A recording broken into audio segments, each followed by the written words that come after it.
हिमाचल प्रदेश के नालागढ़ बद्दी औद्योगिक क्षेत्र में राज इंडस्ट्री पर 10 साल पुराने टैक्स चोरी के सनसनीखेज घोटाले ने फिर से सुर्खियां बटोरी हैं।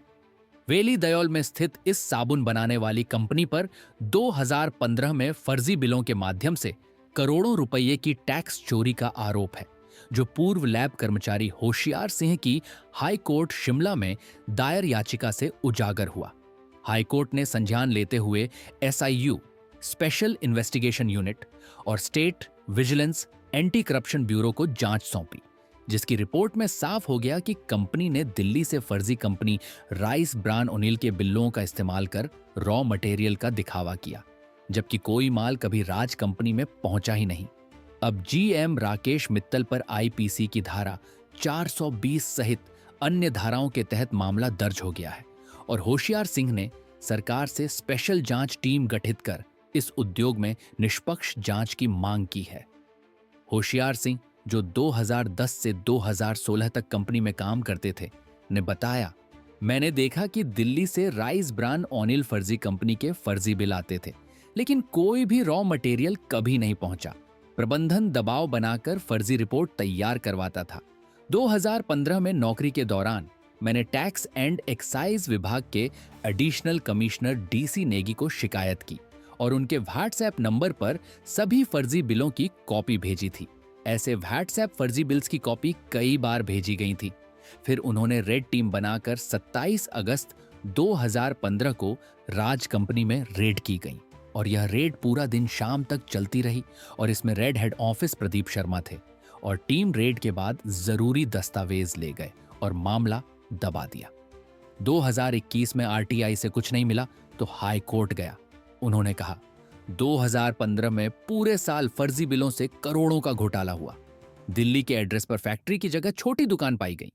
जो बिलोंगल में टैंकर दिखाए गए थे, जैब विजिलेंस की टीम ने जांच की तो एक टैंकर पंजाब नंबर का कभी बद्दी नहीं आए, जबकि दूसरे नंबर का टैंकर की जगह एक सवारी ढोने वाली टैक्सी निकली। SIU की जांच में सभी फर्जी बिल पाए गए, जिनसे सरकार को करोड़ों का चूना लगाया गया। हाई कोर्ट ने 30 सुनवाई के बाद SIU को निर्देश दिए, जिसकी रिपोर्ट में फर्जीवाड़ा साबित हुआ। विजिलेंस बद्दी ने अप्रैल 2025 में राकेश मित्तल पर केस दर्ज किया और अब जांच जारी है।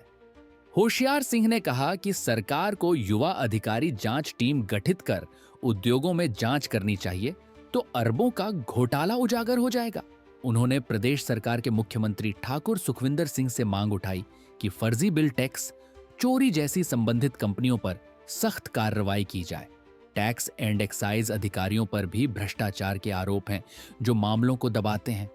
उन्होंने मांग की कि रिकवरी, गिरफ्तारी और अधिकारियों पर कार्रवाई हो, ताकि भविष्य में टैक्स चोरी रोकी जा सके और प्रदेश सरकार का भला हो सके। इस बारे में जब हमने राज इंडस्ट्री के जनरल मैनेजर राकेश मित्तल से बातचीत करने की कोशिश की, तो उन्होंने कैमरे पर कुछ भी कहने से साफ मना कर दिया और यह कहकर पल्ला झाड़ दिया कि यह मामला उनकी कंपनी के लीगल एडवाइजर देखते हैं और उन्हें किसी भी FIR के बारे में पता नहीं है। होशियार सिंह, पुत्र स्वर्गीय श्री कांसीराम, गांव कल्लर, तहसील कुमारवीं, जिला बिलासपुर, हिमाचल प्रदेश का रहने वाला हूं। और आज मैं आपको बताने जा रहा हूं कि हिमाचल के उद्योगों में जो अधिकारियों की मिलीभगत से भ्रष्टाचार चल रहा है, इस मुद्दे पर मैं आज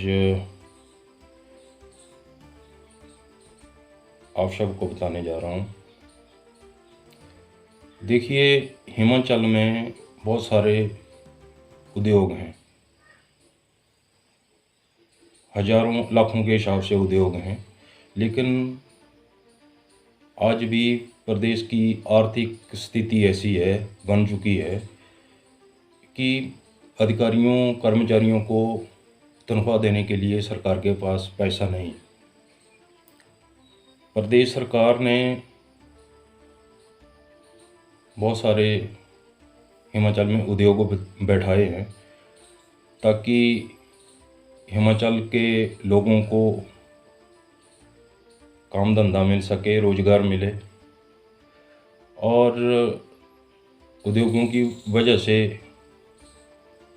हिमाचल सरकार के खजाने में भी टैक्स के रूप में पैसा आए, लेकिन उद्योगपति जो यहाँ इंडस्ट्री लगाकर बैठे हैं वो इतने चुस्त चालाक और ठग हैं कि बाहरी राज्यों से सामान कुछ आता है, कुछ और नाम का होता है, और बिल कुछ और नाम से आते हैं। इसी तरह उद्योगपति यहाँ जो प्रोडक्ट बनाते हैं उसको वो होता हाई रेट का है, लेकिन उसका जो बिल हैं, उस प्रोडक्ट के जो बिल हैं वो लो रेट के बनाकर बाहरी राज्यों को, बाहरी लालाओं को बेच रहे हैं। इससे बहुत सारा जो है वो ब्लैक मनी तैयार कर रहे हैं। इसी मुद्दे पर मैं आज आपको बताने जा रहा हूँ कि मैं 2010 से 2015 सन 2015 तक 2016 जनवरी तक बद्दी बरोटीवाल नालागढ़ में जो औद्योगिक क्षेत्र है उसमें एक उद्योग में काम करता था। वहाँ मैं लेबोरेटरी में काम करता था एज ए केमिस्ट, जहाँ मटीरियल की एनालिसिस होती है, टेस्टिंग होती है, और जितने भी बाहर से रॉ मटेरियल आता है या प्रोडक्ट बनता है वो सब चीज़ें वहाँ टेस्ट होती हैं लेबोरेटरी में। तो उस दौरान मैंने देखा, मैं जॉब कर रहा था, उस कंपनी का नाम था राज इंडस्ट्री, जो बेलीदियोर खेड़ा में है, नालागढ़ के नज़दीक है। नालागढ़ से जो बद्दी रोड है उस पर स्थित है। ये उद्योग जो है वो सोप नूडल और सोप, लॉन्ड्री सोप वगैरह बनाता है, बेचता है। सन 2010 से लेकर जनवरी 2016 तक मैं राज इंडस्ट्री में काम करता रहा। तो उस दौरान मैंने देखा कि हमारे पास एक निकासा इंटरनेशनल नाम की कंपनी, जो जिस पर दिल्ली का एड्रेस लिखा हुआ था, उसके बिल आए हमारे पास। राइस ब्राउन ऑयल के नाम से बिल आए। उन बिलों की गेट पर बाकायदा एंट्री भी होती है। वहाँ सिक्योरिटी ऑफिसर बैठे होते हैं, फौज से रिटायर लोग बैठे होते हैं, बड़े बड़े उच्च अधिकारी रिटायर्ड है। एक तो मनमोहन सिंह नाम का अधिकारी है, वो तो बोलते हैं कि मैं फौज में ब्रिगेडियर था, ब्रिगेडियर रिटायर्ड हैं वो। वहाँ अभी एज ए सिक्योरिटी ऑफिसर काम करते थे उस टाइम। मैं बात कर रहा हूँ 2015 की। तो मैंने देखा कि निकासा इंटरनेशनल कंपनी दिल्ली से बिल तो आए हैं, लेकिन जो गाड़ी नंबर इन्होंने शो कर रखा है वो गाड़ी तो है ही नहीं। गाड़ी जो 2 गाड़ियाँ बिल थे वो बिल तो आए नहीं है। जनवरी 2016 के लास्ट में मैंने वहाँ से जॉब छोड़ दी, राज्य उद्योग से। उसके बाद मैंने 2-3 महीने के बाद एक RTI लगाई, एक्साइज एंड टैक्सेशन शिमला को, विभाग को। तो मैंने पूरा सवालात तैयार किए कि 27/8/2015 को जो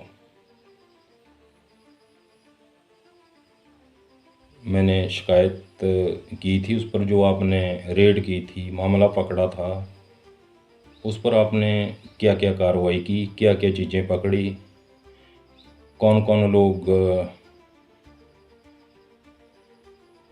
उस रेड पार्टी में थे, उनके रैंक क्या थे और किसने इनको रेड करने के लिए बोला।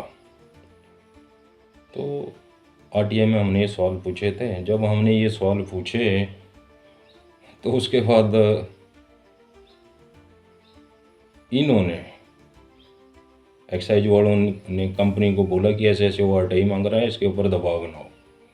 तो हमारे ऊपर दबाव बनाने के लिए इन्होंने एक राज्य उद्योग के जो मित्तल है वहाँ राकेश मित्तल, उसने मेरे खिलाफ कंप्लेंट लिख दी, कर दी नालागढ़ में 2016 में, झूठी कंप्लेंट कि मेरे को इस मामले को दबाने के चक्कर में कि ऐसा वैसा है। तो मैं वहाँ गया, फिर मैंने वहाँ मिला, मैं नालागढ़ में SHO थे, उनसे मिला। एक शायद चमन नाम था उनका, ASI थे, जो IO थे इस मेरे मामले में, मंडी के यहाँ शायद। तो उन्होंने पूछा हमारे से क्या ये सब चीज़ें, ये आपकी कंप्लेंट है? तो मैंने बोला जी मैं यहाँ ऐसे ऐसे चोरियाँ हो रही थी, ठगियाँ हो रही थी, तो मैंने अधिकारियों को बता दिया, मैंने कोई पाकिस्तानियों को थोड़ा बताया है। तो बोला नहीं, बात ठीक है। तो राकेश मित्तल को उन्होंने बोला कि इन्होंने तो जो चीज़ें हो रही थी, गलत हो रही थी, वो है, कंप्लेंट तो इनकी बनती नहीं है, आपने झूठी कंप्लेंट की है इसका मतलब। तो कुल मिला के वो रफा दफा हो गया चीज़ें उसी टाइम। उसके बाद मैं तो आरटीआई मांगता रहा, ली भी मैंने। कुछ दिन तो इन्होंने उलझाए रखा, पढ़े लिखे लोग हैं, IAS HAS आपको पता ही है कितने तेज दिमाग के होते हैं, इन्होंने उलझाए रखा। इधर है वो नालागढ़ वालों ने रेड की थी, परमाणु वालों ने की थी, वहाँ की थी, ये वो, मतलब इन्होंने हमारे को सही से जवाब नहीं दिए। फिर हमने स्टेट इंफॉर्मेशन ऑफिसर जो शिमला में ऑफिस है, वहाँ हमने अपील की, तब जाकर के इन्होंने हमारे को रिजल्ट देना शुरू किए। तब जाके इन्होंने हमारे को बताया कि जो रेड पार्टी थी उसमें ETO प्रदीप शर्मा था, ETI भूपेंद्र था, ETI दीपचंद था और इनके साथ भी नंदलाल हेड कांस्टेबल।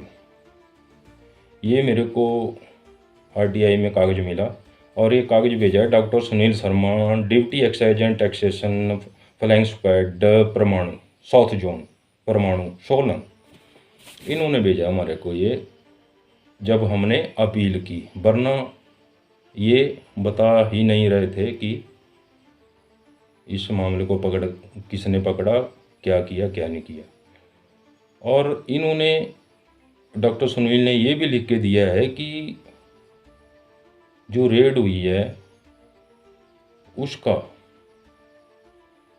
रजिस्टर में, इस रेड पार्टी कौन क्या करने गए थे, कहाँ गए थे, कुछ भी मतलब रजिस्टर ये इनका जो रजिस्टर होता है ऑफिस में, उस पर कुछ नहीं लिखा हुआ है कि कहाँ गए थे, क्या करने गए थे। मतलब कुल मिला के ये एक फर्जी रेड थी, मैं तो कहूँगा फर्जी रेड की थी इन्होंने, और सारा फर्जीवाड़ा पकड़ने के लिए फर्जी रेड भी हो गई। ये चीज़ें यहाँ तक हुई। आहिस्ता आहिस्ता हम RTI में तो मांगते रहे, सवाल हमारे चलते रहे, काफ़ी साल लग गए हमारे, 2020 तक तो सवालों जवाबों में निकल गए। फिर हमने माननीय हाई कोर्ट का रुख किया 2021 में। 27/8/2015 के बाद की बात मैं बता रहा हूँ। 27/8 तारीख के बाद प्रदीप शर्मा जो ETO हैं, इन्होंने मेरे को रेड के 2-3 दिन के बाद बद्दी बुलाया, शाम के टाइम 7-8 बजे की करीब की बात है। एक होटल में मिले हम वहाँ, तो इन्होंने मेरे को बुलाया था कि और ये क्या क्या फर्जीवाड़ा करते हैं, उसके कुछ डॉक्यूमेंट वगैरह जो भी हैं हमारे को देना। मैंने बोला कोई बात नहीं, दे देंगे, बता देंगे। तो मेरे ख्याल 1 तारीख की बात है ये, 1 सितंबर 2015 की। तो मैं इनको मिला, मैंने और भी सारी बातें बताई कि ऐसे ऐसे है जी, बनाते करोड़ ब्लीच ग्लाइसरीन बनाते हैं बढ़िया, और जो 99% प्योरिटी की होती है, 100% प्योर। लेकिन बिल जो हैं वो करोड़ के ग्लिसरीन के भी बनते हैं। इस तरह का भी मामला है। बाकी बाहर के राज्यों से बिल पाम ऑयल के आते हैं, और एक्चुअल में उन गाड़ियों में, टैंकरों में जो सामान माल होता है वो पाम स्टीरिन होता है। तो इसमें रेट का बहुत ज़्यादा फ़र्क होता है, 20-25 रुपए किलो का फ़र्क होता है। तो खर्चा ये ज़्यादा दिखाते हैं कि बड़ी ये माल लिया बढ़िया, लेकिन मटेरियल लो ग्रेड का होता है। तो बिल जो है वो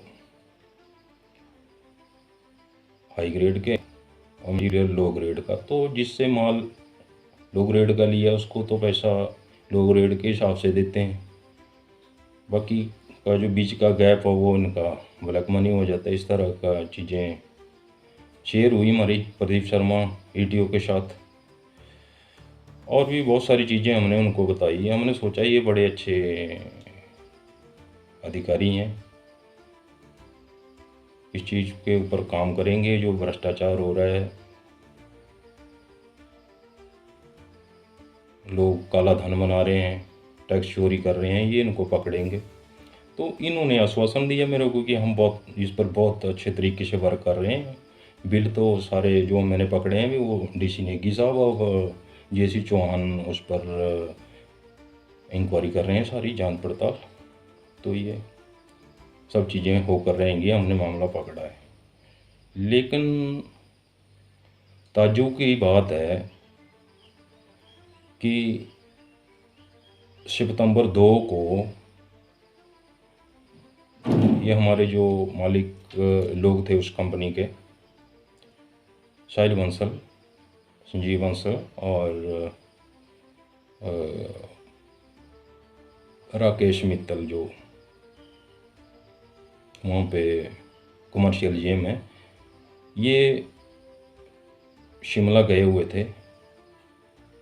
तो उन्होंने वहाँ अधिकारियों से क्या सिस्टम बनाया, सेटिंग की, क्या किया क्या नहीं किया, ये तो यही बताएंगे। अगर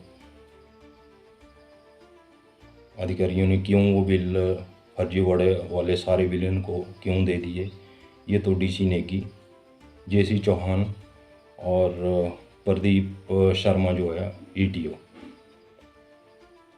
ये बता सकते हैं कि वो इतने बड़ा घोटाला, फर्जी बिल घोटाला जो उन्होंने पकड़ा था, उसके बिल कंपनी वाले के मालिकों को वापस क्यों कर दिए। 2 तारीख को जब मैं मॉर्निंग में ड्यूटी गया था तो मैंने देखा जो वो बिल तो फिर आ गया हमारे पास, वही सेकंड बिल। तो उस गाड़ी का नंबर है PV11BA 6946। एक रिपोर्ट तो 27/8 को ही बन गई थी, दूसरी रिपोर्ट जो है अब ये जब बिल वापस आ गए, फर्जी वाले बिल जब फिर आ गए कंपनी में शिमला से, अधिकारियों ने दे दिए, तो 2 तारीख को इसकी जो लैब रिपोर्ट है दोबारा बनी है। तो इस तरह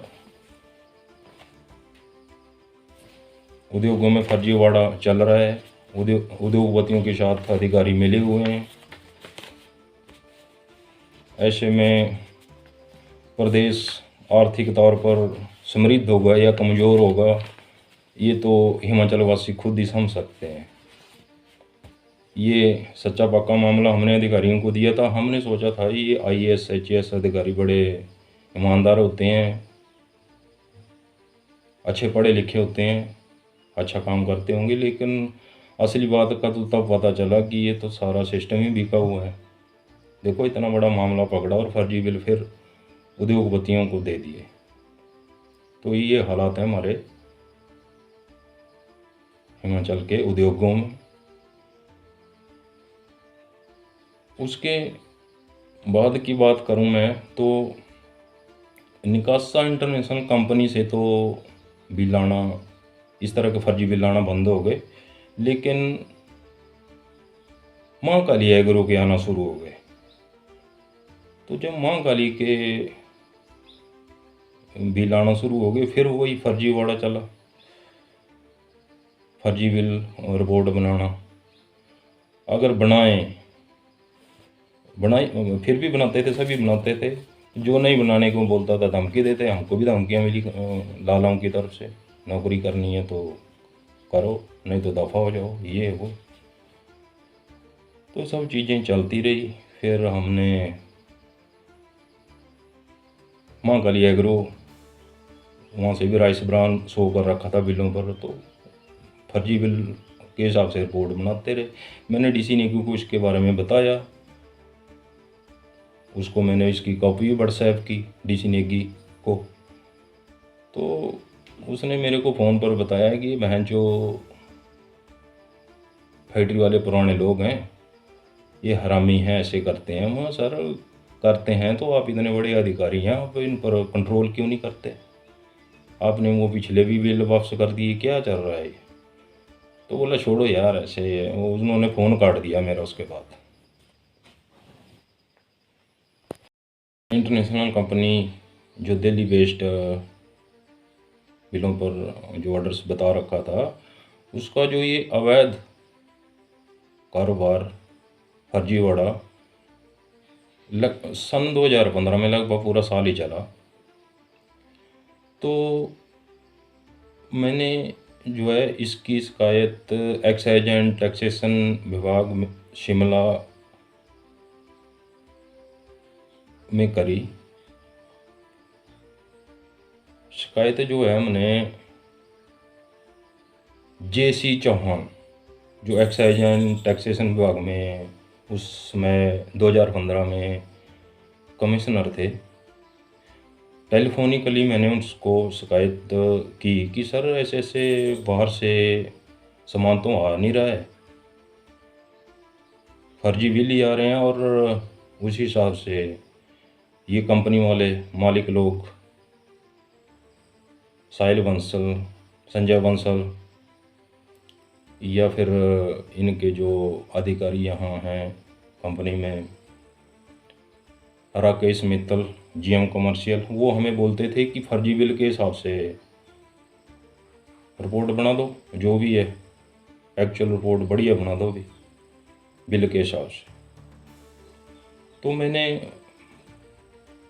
पूरा साल कई रिपोर्टें ऐसी बनाई हैं। सिर्फ मैंने ही नहीं, जितने भी लोग वहाँ लेबोरेटरी में एज ए केमिस्ट पद पर काम करते थे, उन्होंने सभी ने बनाई हैं। लेकिन शिकायत मैंने की, इस फर्जीवाड़े की जो शिकायत है वो सिर्फ मैंने ही की है एक्साइज एंड टैक्सेशन विभाग को। मैंने टैक्सेशन विभाग को इसलिए शिकायत करी कि वो जो बिल होते थे उसमें एक 26 नंबर फॉर्म होता है, तो उस पर मैंने देखा कि एक्साइज एंड टैक्सेशन विभाग की मोहर लगी हुई है। तो मैंने इसलिए इस हिसाब से मैंने इनको शिकायत करी। जेसी चौहान जो एक्साइज एंड टैक्सेशन विभाग में कमिश्नर थे उस टाइम शिमला में, तो उनको शिकायत करी। तो उन्होंने मामला समझा, सारी बातचीत की मेरे से, और उन्होंने बताया कि अगर हुशियार सिंह, अगर ये चीज़, ये जो शिकायत आपका, ये जो मामला आप बता रहे हैं, ये अगर सच्चा है तो हम सरकार की तरफ से आपको बहुत बड़ा इनाम दिलाएंगे। मैंने बोला चलो ठीक है। फिर इन्होंने बोला कि मैं आपको डीसी नेगी का नंबर दे रहा हूँ, जो एडिशनल कमिश्नर हैं यहाँ कुसुम्पटी में बैठते थे वो ऑफिस में, डीसी नेगी। तो उनका नंबर दिया मेरे को जेसी चौहान ने कि आप इनसे बातचीत करो, और जो भी कागज हैं, जो भी फर्जी बिल हैं, उन डॉक्यूमेंट्स को व्हाट्सएप के ज़रिए इनको भेजो, ये देखेंगे भी इस मामले को और यही इस पर कार्रवाई करेंगे।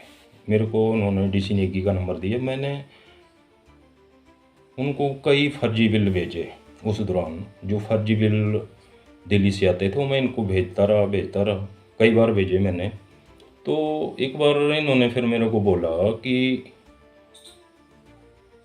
जब भी अब आगे, क्योंकि महीने में ये लगभग 1 करोड़ का काम करते थे फर्जी वाड़े का, तो हर महीने करते थे ये ऐसा निकास इंटरनेशनल के नाम से।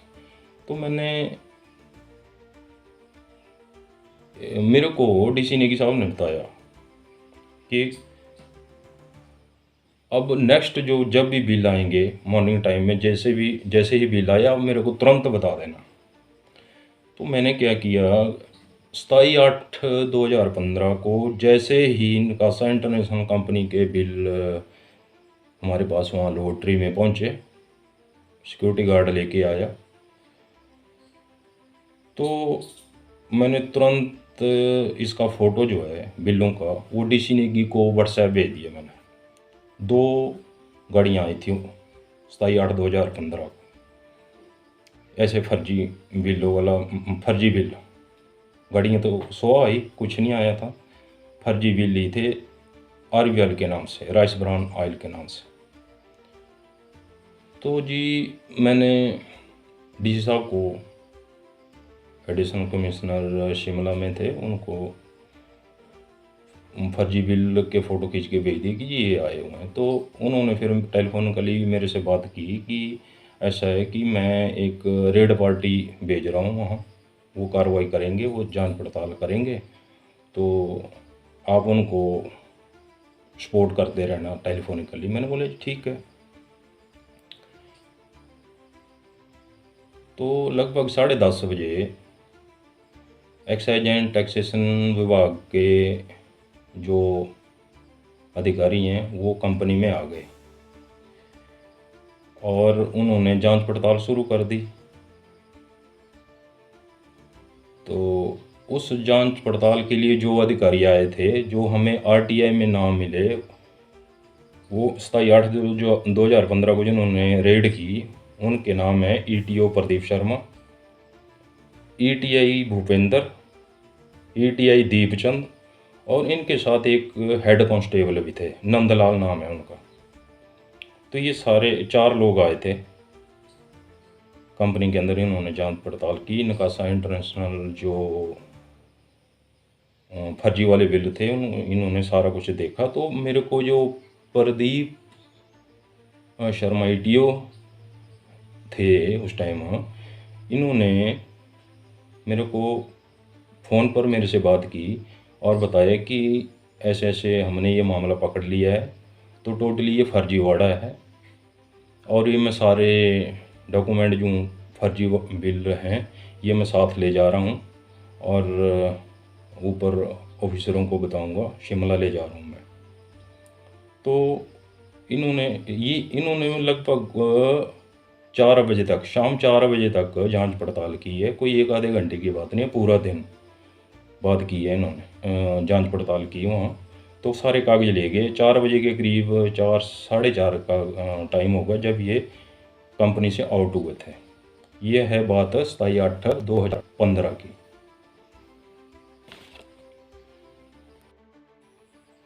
जब एक्साइज एंड टैक्सेशन विभाग ने इस निकासा इंटरनेशनल वाले मामले को पकड़ने पर कोई कार्रवाई नहीं करी, ना इन्होंने सरकार को बताया कि हमने ऐसा ऐसा मामला पकड़ा था।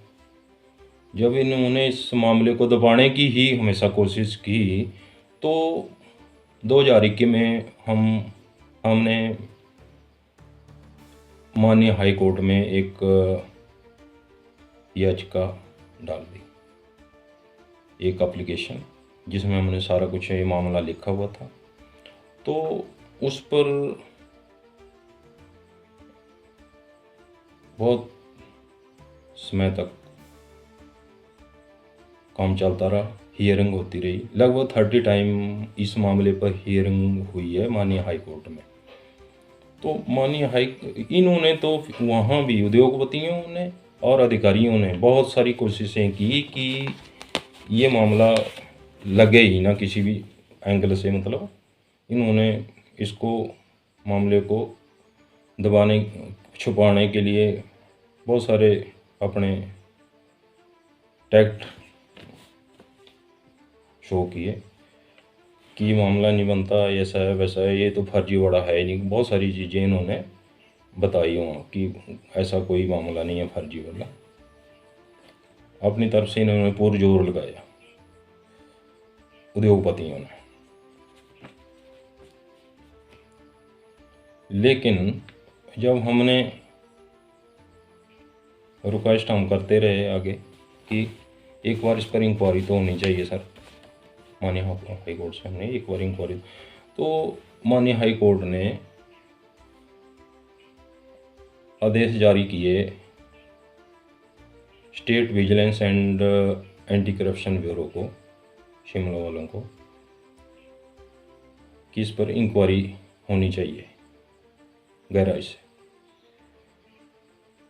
ये बात है 13/5/24 की। यहाँ तक मतलब मामला ऐसे ही उलझा रहा। 13/5/24 को जब विजिलेंस को कोर्ट की डायरेक्शन मिली माननीय हाई कोर्ट की, तो इस पर जो इंक्वायरी की है उसमें जो स्पेशल इन्वेस्टिगेशन यूनिट के जो हेड थे उनका नाम है रामेश चंद्र छाजटा, IPS, 56 ईयर ओल्ड नहीं है। तो इन्होंने कार्रवाई करना शुरू किया है इस मामले पर। तो बड़े अच्छे अधिकारी हैं ये सर। इन्होंने देखो ये इंक्वायरी के लिए जो दिल्ली की निकासा इंटरनेशनल कंपनी थी जहाँ का एड्रेस था वहाँ गए, तो उन्होंने पाया कि वहाँ तो एक छोटी मोटी दुकान है, फैक्ट्री तो वहाँ है ही नहीं। जहाँ से इन्होंने राइस ब्रान ऑयल शो कर रहा है कि वहाँ से आता है, वहाँ छोटी सी दुकान है, कोई किराने करूने की छोटी मोटी। और जो गाड़ियाँ शो कर रखी हैं वो पैसेंजर गाड़ी टैक्सी है। अभी इन्होंने टैक्सी में ही बता रखा है निकासा इंटरनेशनल वालों ने कि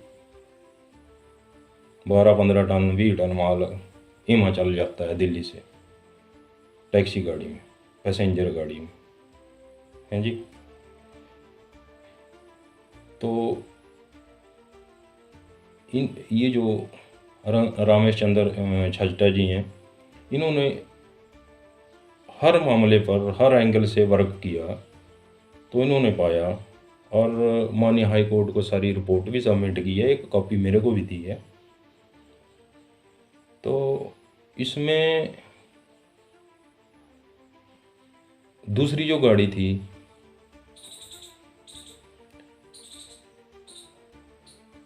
वो उस मालिक से भी मिले हैं ये साहब रामेश चंद्र जी आके,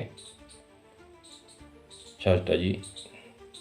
तो वहाँ ETO ऑफिस, वहाँ जो भी इन्होंने कार्रवाई की अपने हिसाब से, तो उसमें मालिक ने बोला कि जी मैं कभी हिमाचल गया ही नहीं, मेरी गाड़ी नहीं गई है हिमाचल। ये सब बातें हैं, सारा फर्जीवाड़ा मामला है।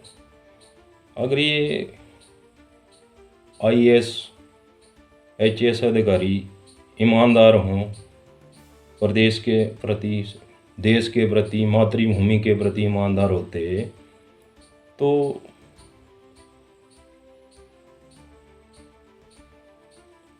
हिमाचल सरकार कंगाल नहीं होती। मैं ये कह रहा हूँ, ये लाखों रुपए तनख्वाह ले रहे हैं और उनके काम धंधे देखो क्या कर रहे हैं। ये किस पर विश्वास करें? IAS HAS अधिकारियों पर ही विश्वास नहीं कर पाएंगे हम लोग, आम जनता, में एक नॉर्मल आदमी हूँ, तो किस पर विश्वास करें बताओ आप।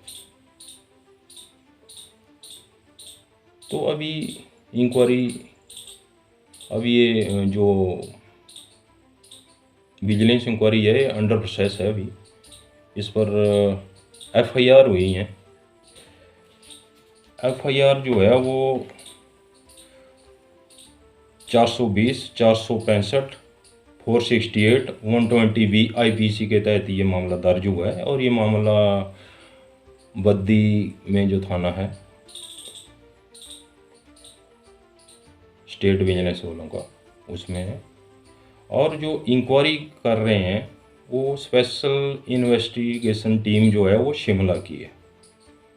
तो उसमें अभी फ़िलहाल जो अधिक इंक्वायरी ऑफिसर हैं वो डिप्टी सुप्रिटेंडेंट ऑफ पुलिस, उनका नाम है कैलाश शर्मा, HPS है ये। तो ये अभी कार्रवाई कर रहे हैं। अभी 29 तारीख को भी, पिछले महीने की 30 तारीख को इन्होंने मेरे को बुलाया था। 30/8/2025 को इन्होंने मेरे को शिमला बुलाया था। तो इन्होंने मेरे से बहुत सारी चीज़ें जो हैं इन्वेस्टिगेशन के लिए क्लैरिटी की। तो मैं चाहता हूँ कि इस पर अब जो कार्रवाई है वो फाइनल रूप में हो जानी चाहिए, जो अभी हुई नहीं है, हो जानी चाहिए। अब सारा मामला ही साफ है, तो सारा ब्लैक मनी का मामला है ये, है ना जी। तो इस पर कार्रवाई होनी चाहिए अच्छे तरीके से, रिकवरी होनी चाहिए, जो अभी हुई नहीं, ठीक है ना जी। तो मैं तो इनको 30 तारीख को भी कैलाश शर्मा जो HPS हैं, इनको मैं 100-150 गाड़ियों के नंबर और दे रहा था कि सर ये भी हैं,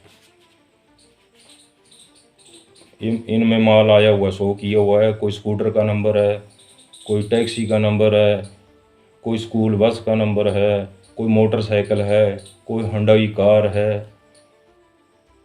तो अब कार्रवाई तो अधिकारियों ने करनी है। मैं तो सिर्फ एक हिमाचल का देवभूमि का नागरिक होने के चलते प्रदेश सरकार के लिए ये सब कर रहा हूँ। 10 साल से कर रहा हूँ, ऐसे नहीं है, आज से कर रहा हूँ।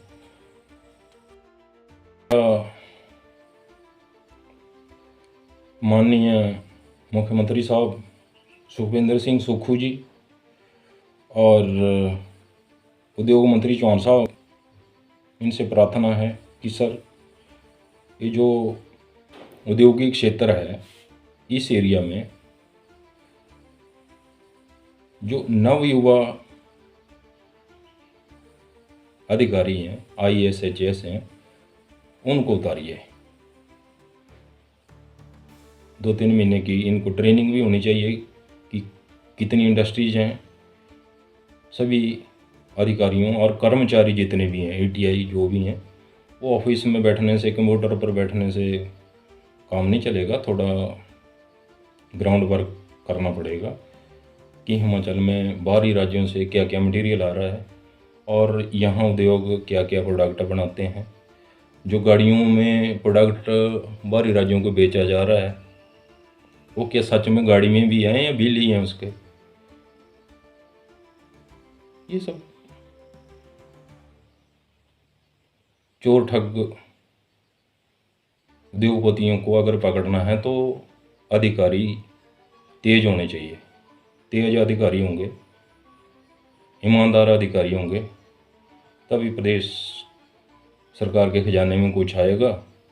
नहीं तो कर्जा लो, तनख्वाह बांटो तक की सीमित रहेंगे। अधिकारियों को तनख्वाह चाहिए। कर्मचारी रौला डाल देते हैं कि अभी पिछले दिनों एक कर्मचारी बोल रहा था कि लोन की गाड़ी तो बेच देंगे पर लाड़ी का क्या होगा। तो मेरा सरकार से निवेदन है कि अधिकारियों की गाड़ी, कर्मचारियों की गाड़ी और लाड़ी दोनों बची रहे। तो थोड़ा इनको थोड़ा टाइट करो और इनसे काम लो, जो इनके विभाग के इनके अंडर आता है वो काम लो इनसे। अब देखा आपने, इतने बड़े अधिकारी होकर JC चौहान, DC नेगी, प्रदीप शर्मा, इतने बड़े अधिकारी होकर चोरों के साथ मिल गए, फर्जीवाड़ा करने वालों के साथ मिल गए। तो अधिकारियों कर्मचारियों को तनख्वाह कहाँ से आएगी जब ये सही तरीके से काम नहीं करेंगे। आम जन के ऊपर टैक्स के ऊपर टैक्स, टैक्स के ऊपर टैक्स लगाने से ही सारा काम नहीं चलेगा। ये तो आम जनता को अब परेशान करने वाली बात है। 25 पैसे की माचिस 2 रुपए में मिल रही है मुख्यमंत्री साहब। किसी मनरेगा मजदूर से पूछो 300 रुपये दिहाड़ी है, कैसे गुजारा करता होगा वो। तो इतने बड़े टैक्स के बाद ऊपर टैक्स, टैक्स के ऊपर टैक्स, ये चीज़ें नहीं होनी चाहिए। अधिकारियों को थोड़ा इस तरह ट्रेंड करो कि जब हज़ारों लाखों ये इंडस्ट्रीज बीबीएन में बिठा रखी है तो ये कर क्या रहे हैं, कि अच्छा कर रहे हैं या बुरा कर रहे हैं। ये अच्छे बुरे दोनों चीज़ों को देखने के लिए अधिकारी अच्छे होने चाहिए, ये मैं कहना चाह रहा हूँ। जय हिंद, जय भारत, जय हिमाचल, जय देवभूमि, पर्वतों के राजा हिमाचल की जय हो।